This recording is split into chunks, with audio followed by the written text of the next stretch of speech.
الحمد لله نحمده ونستعينه ونستغفره ونعوذ بالله من شرور أنفسنا ومن سيئات أعمالنا من يهده الله فلا مضل له ومن يضلل فلا هادي له أشهد أن لا إله إلا الله وحده لا شريك له وأشهد أن محمدا عبده ورسوله صلى الله عليه وعلى آله وصحبه وسلم تسليما كثيرا إلى يوم الدين يا أيها الذين آمنوا اتقوا الله حق تقاته ولا تموتن إلا وأنتم مسلمون أما بعد Allahun e falendrojmë për madhërisë e tij, për kulemi dhe ndërzohemi.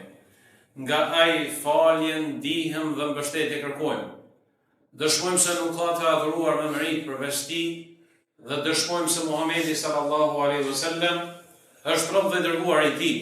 Paqja, bekimi dhe shpëtimi i Allahut qoftë mbi të, mbi familjen e tij të ndershëm, mbi shokët e tij besnik dhe mbi gjithë ata që ndjekin dhe pasun rrugën e tij deri në ditën e fundit. O ju besimtar, keni frikë e respekt për Zotin xhallashanuhu dhe kryeni obligimet e tij. Keni frikë e respekt për Zotin xhallashanuhu dhe praktikoni ndalesat e tij. E kështu jetoni si musliman deri në vdekje. Të nderuar vëllezër dhe motra besimtarë. Gjithmonë njeriu është epicendra ku Zoti xhallashanuhu synon që njeriu të jap dinitet në këtë jetë. Zoti xhallashanuhu nëpërmjet fesë, nëpërmjet islamit, nëpërmjet këtyre dispozitave të cilat i ka bërë legjitime, Zoti xhallashanuhu dëshiron që t'ja bëj jetën e njeriut një jetë të lumtur, një jetë stabile dhe një jetë të qetë.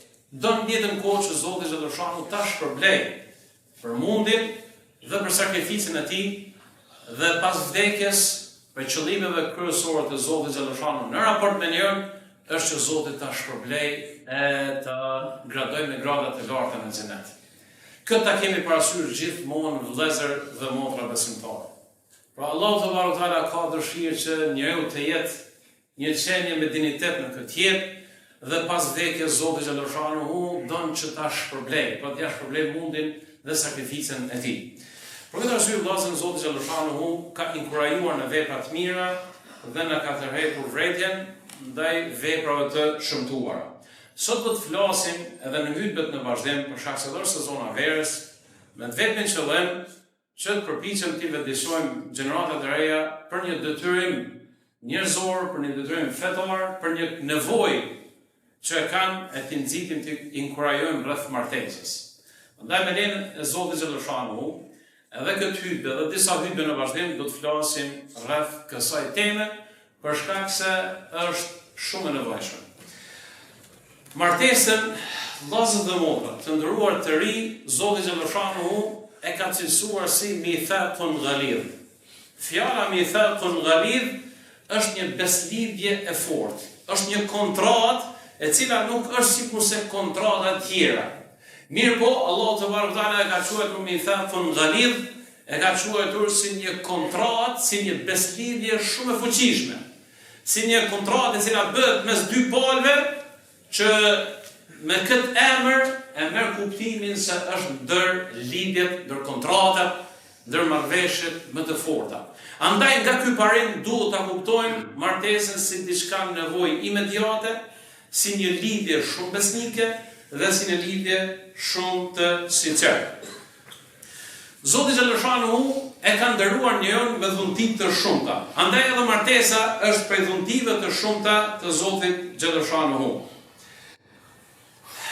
Pra e ceka, së është mithaqun ghalidh. Kur jemi të marrëveshjet vëllezër dhe motra, marrëveshjet të cilat bën mes palëve, apo kontratat të cilat bën mes palëve. Për shembull, kemi kontratë shitblerje, kontratë qeradhënie, kemi kontrata të ndryshme. Marrëdhënie shef, punëtor, marrëdhënie reciproke në mes njerëzve. Është diçka shumë interesante se gjitha kontrata, gjitha marrëveshjet të cilat kanë të bëjnë me çështën e dyjas, nuk lejohet që të ndodhin në xhami.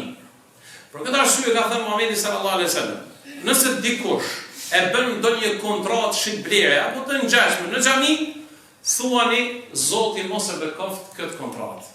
pra në xhami, për shkak se xhamia është vend e cila është dedikuar enkas vetëm për adhurim. Nëse dikush vjen dhe i ka humbur diçka, dhe atë gjë e humbur përpiqet që ta kërkojë në xhami, dhe mundohet me bë xhamin si vend për shembull publik në kuptimin për mi gjetë gjërat e humbura, Muhamedi sallallahu alaihi wasallam ka thënë: La raddallahu dallak, thot Zoti mos ta ktheft atë gjë të humbur kurrë, për shkak se xhamia ka një trajtament të veçantë. Përveç një kontrate lejohet të bëhen në xhami që kanë thonë dietar, ajo është kontrata e martesës.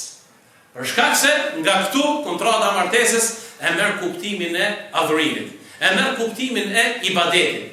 Andaj kjo beslidhje, kjo mithaq ghalidh, kjo kontratë e cila bëhet mes djalit të ri dhe vajzës, domethënë është një mithaq ghalidh, është një beslidhje e fortë, e cila nga këtu pra e merr edhe kuptimin e adhurimit. Cilat janë qëllimet e martesës të ndërlozën? Ne si musliman, ne si besimtar, para se mi bën një veprim të saktuar, duhet me qenë të vetëdijshëm se çfarë qëllime ka ai veprim që Zoti xhallahu e ka bërë të legjitimshëm. E para është qëllimi final apo qëllimi kryesor i martesës vëllezër dhe motra, është se ne kur të vendosim për të martuar, është se ne jemi duke përfillur një urdhër të Zotit dhe jemi duke përfillur një urdhër të Muhamedit sallallahu alaihi wasallam. Pra me një fjalë, ne jemi duke e adhuruar Allahun subhanahu wa taala. Na dim në parim se Zoti xhallahu na ka krijuar në këtë jetë. Pra, ekzistenca jonë në këtë botë është që ne ta adhurojmë Allahun subhanahu wa taala. Andaj edhe martesa ka të bëjë në kuadrin e këtij qëllimi final për të cilën neve na ka krijuar Allahu subhanahu wa taala. Andaj duhet ta vendosojmë çdo të ri, duhet ta vendosojmë çdo musliman dhe muslimane, para se të marrë këtë vendim, ta di se është duke përfillur një urdhër të Allahut dhe një traditë të Muhamedit sallallahu alaihi wasallam, e që këtu pastaj e merr kuptimin e adhurimit. Andaj martesa në fenë tonë është adhurim. Pra ne kur martohemi e adhurojmë Allahun subhanahu wa taala. Dëgjoni se çka thot Allahu subhanahu wa taala: "Fankihu ma taba lakum min an-nisa." Thot martoni ato gra që juve ju pëlqejnë. Pastaj thot Allahu subhanahu wa taala: "Fankihu al-ayama minkum was-salihin min ibadikum." Thot martoni të pamartuarit tuaj. Pra këtu është për qëllim që Allahu subhanahu wa taala në mënyrë urdhërore i nxit, i urdhëron prindrit që t'i martojnë fëmijët e tyre. Pastaj Allahu subhanahu wa taala na ka treguar se të gjithë pejgamberët e Allahut subhanahu wa taala që janë modeli jon, të gjithë ata kanë qenë të martuar. Mjafton i nderuar besimtarë dhe besimtare se pejgamberët e Allahut subhanahu wa taala kanë qenë të gjithë të martuar. Thot Allahu subhanahu wa taala: "Wa laqad arsalna rusulan min qablik wa ja'alna lahum azwajan wa dhurriyya." Çdo pejgamber që ne kemi dërguar para teje o Muhammed sallallahu alaihi wasallam, thot ne i kemi dhënë atyre bashkëshorte dhe kanë pas trashëgimtar. Ndërsa për sa i përket haditheve, fjalëve, porosive të Muhamedit sallallahu alaihi wasallam janë të shumta. Ka thënë Muhamedi sallallahu alaihi wasallam: "Ya ma'shar shabab, man istata'a minkum al-ba'a falyatazawwaj." O ju të ri, kush ka mundësi për jush, ka mundësi fizike dhe ka mundësi materiale, falyatazawwaj, le të martohet, për shkak se kjo është më mirë për juve. Po ashtu ka thënë Muhamedi sallallahu alaihi wasallam në mënyrë urdhërore: "Tazawwaju al-wadud al-walud, inni mukathirun bikum al-umam yawm al-qiyamah." Martoni ato vajza, apo vajzat që martojnë ata djem që duhen me zvete. Fa inni mukathirun bikum al-umam, ato vajzat që i duan dhe që lindin, për shkak se unë do të mburrem me shumicën tuaj në ditën kur ne do dalim para Allahu subhanahu wa taala, do të mburrem para pejgamberëve të tjerë. Gjithashtu të ndëllazën, disa për shokët Muhamedit sallallahu alaihi wasallam janë interesuar dhe kanë dashur mi ditë anën intime të Muhamedit alayhi salatu wasallam. Pasi që i kanë pyet bashkëshortet e Resulullahit alayhi salatu wasallam dhe kanë marrë informata të mjaftueshme për Muhamedit alayhi salatu wasallam, ndërto e kanë kuptuar se Muhamedi alayhi salatu wasallam shpesh është falur natën, shpesh ka agjëruar ditën, edhe pjesën Muhamedi alayhi salatu wasallam është falur natën, edhe ka agjëruar gjatë ditës. Ta sahabët që janë interesuar me ditë gjendjen e msheft apo gjendjen e brendshme të Muhamedit alayhi salatu wasallam, njëri prej tyre ka thonë: "Përdesa Muhamedi alayhi salatu wasallam Ko ka fal, thët unë ma prej këtij momentit nuk do të flej as pak. Tër natën do të falna. E kanë bërë një krahasim, kanë thonë, parangoni çfarë niveli ka qenë pejgamberi alayhis salam. Nivelin apo pedestalin më të lartë njerëzor. Me si thatë është falë natën Rasulullah sallallahu alaihi wasallam. Me si thatë ka agjëruar Rasulullah sallallahu alaihi wasallam gjatë ditës.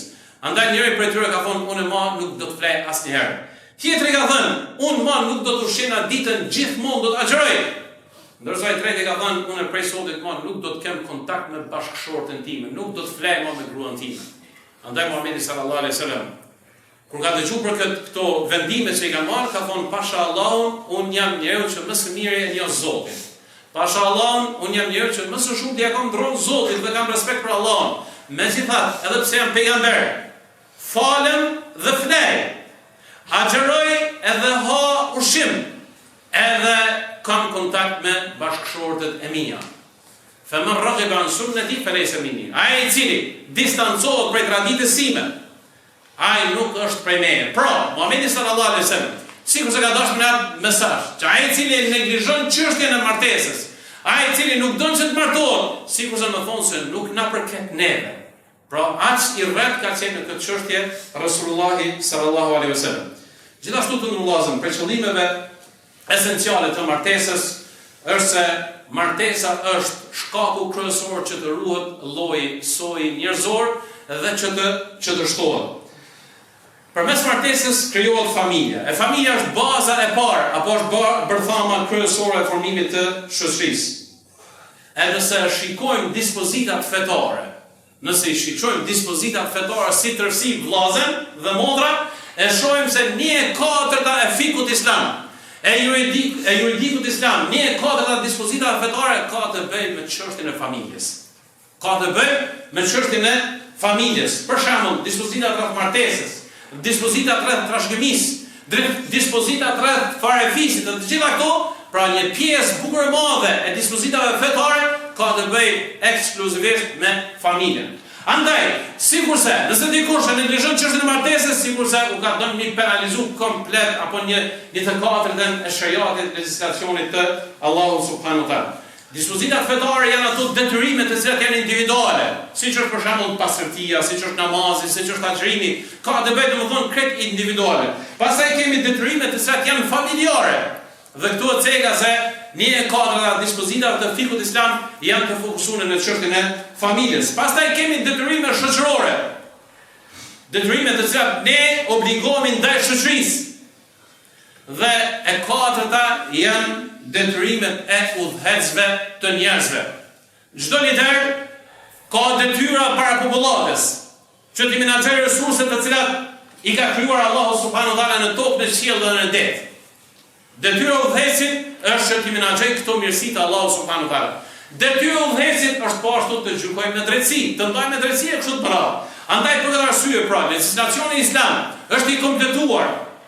Edhe një pjesë e detyrave fetare kanë të bëjnë ekskluzivisht me familjen. Andaj për këtë arsye patjetër duhet me ndërtu familjen. Gjithashtu, prej qëllimeve të martesës vllazën dhe motra është se martesa e ruan nderin e njerëzit. Martesa e ruan moralin e njerëzit. Allahu tek njeriu e ka krijuar dëshirën për epsh. Çdo njeri Zoti xhallahu e ka krijuar njerin të tillë, ka epsh, ka dëshirë. Andaj dhe Islami pikërisht e rregullon çështjen e epshit dhe e orienton në mënyrën më të mirë, në mënyrën më natyrale, në mënyrën më të ndershme, në mënyrën më shëndetësore. Të gjitha këto e rregullon pra shariati ligji Allahu subhanahu wa taala. Dhe diçka duhet ta dim se martesa është ai kufini mes asaj që është halal edhe asaj që është ndaluar, pra është haram. Për këtë arsye ka thënë Muhamedi sallallahu alaihi wasallam: "Wa fi bud'i ahadukum sadaqa." Edhe marrëdhënia ku të bëni me bashkëshortet tuaja është sikurse të jepni lëmosh. Sahabët të çuditur dhe i thonë Rasulullah alayhi wasallam: "Ya Rasulullah, ayati ahaduna shahwatahu wa yakunu lahu ajr?" Sa të dërgoj Allah. Çu shka mos i dikush me lehë më kënaq me bashkëshortet tona. Të në tjetër kohë me pas shpërblim të Allahut, Muhamedi sallallahu alaihi wasallam ka thënë: "Po thet, nëse dikush bën në mënyrë të ndaluar, bën immoralitet, bën kurvni, bën zina, a ka haram? Atëherë ka thonë po, atëherë Zoti xhaleshanu halalin për halalin shpërben, ndërsa për haramin Allahu subhanahu wa taala ndëshkon. Por këto janë disa prej qëllimeve esenciale të martesës që duhet i kemi parasysh. Ndërsa për sa i përket dobive të martesës, të ndrullazëm do t'i cekë vetëm disa për shkak se ka dobi të shumta.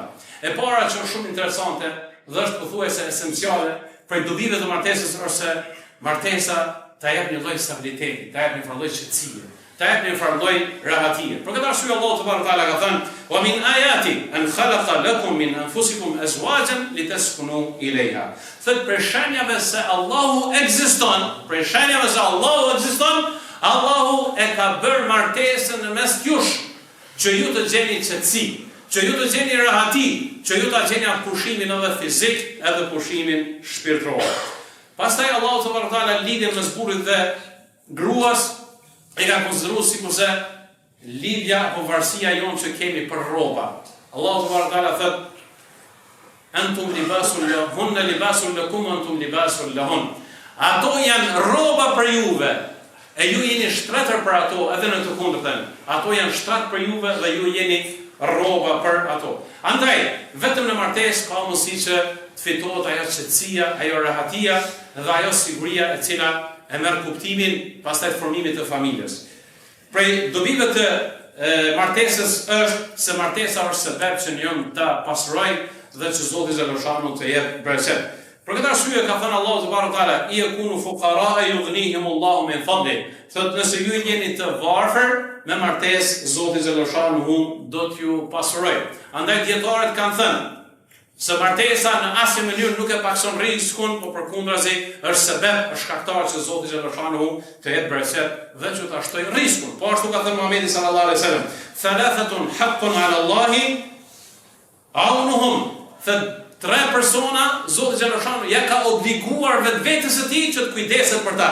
Ndërta e ka përmend Muhamedi sallallahu alaihi wasallam: "An-nakihu alladhi yuridu al-'afaf." Thot i riu apo reja që martohen me vetmin qëllim që ta ruajnë nderin dhe ta ruajnë moralin dhe karakterin e tyre. Për dobive të martesës të ndrullazën dhe motra është për shkak se martesa i jep seriozitet njëu dhe automatikisht i ngron statusin e tij. Një njeri i cili është i martuar, normal se i shton edhe përgjegjësitë, i shton detyrat, edhe është person më aktiv, e din arsyeën se pse jeton, e din arsyeën se pse punon, dhe për kjo në një farë mënyrë personit të martuar, martesa ja jep një status ndryshe, e që kjo besoj që është e mjaftueshme.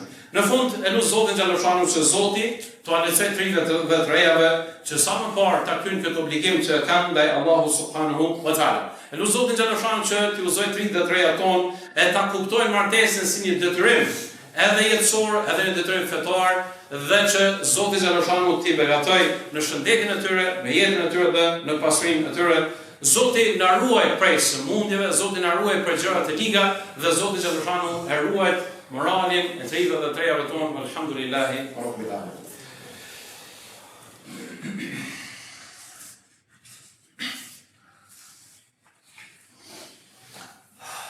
Alhamdulillahi wahda wassalatu wassalamu ala man la nabiyya ba'da ma ba'd. Përsëri falem Allahu subhanahu wa taala.